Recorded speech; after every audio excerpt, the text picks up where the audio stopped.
साधु और रानी की रहस्यमयी कथा। बहुत समय पहले एक शक्तिशाली राज्य में राजा विक्रम और रानी सुमित्रा का शासन था।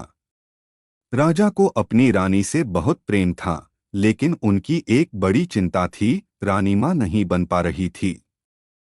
राज्य के सभी वैद्य, तांत्रिक और ज्योतिषी कोशिश कर चुके थे, लेकिन कोई समाधान नहीं मिला।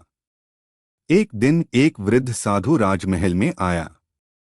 उसकी लंबी सफेद दाढ़ी थी और आंखों में गहरी चमक थी। राजा ने उसे प्रणाम किया और अपनी चिंता बताई। साधु मुस्कराया और बोला, राजन, इस समस्या का हल है, लेकिन यह एक गुप्त प्रक्रिया है।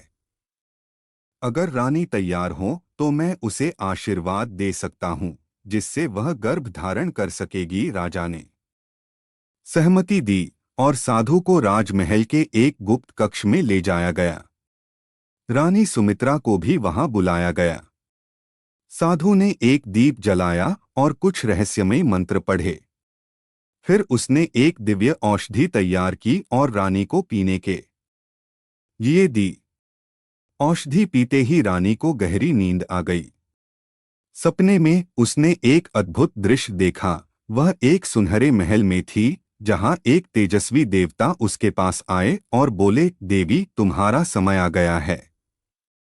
यह आशीर्वाद तुम्हारे लिए है। अचानक रानी को लगा जैसे उसके शरीर में एक नई शक्ति आ गई हो। जब वह जागी तो उसने पाया कि वह पूरी तरह स्वस्थ और ऊर्जावान महसूस कर रही थी। साधु ने मुस्कुराकर कहा, राजन, अब से ठीक 9 महीने बाद आपके राज्य में एक राजकुमार का जन्म होगा। राजा और रानी बहुत प्रसन्न हुए। साधु ने आशीर्वाद देकर महल छोड़ दिया और ठीक 9 महीने बाद एक तेजस्वी राजकुमार का जन्म हुआ। यह खबर पूरे राज्य में फैल गई, लेकिन कोई नहीं जानता था कि यह रहस्य क्या था। क्या यह साधु की औषधि का प्रभाव था या कोई दिव्य चमत्कार? यह रहस्य कभी खुल नहीं सका, लेकिन राज्य में खुशियों की लहर दौड़ गई।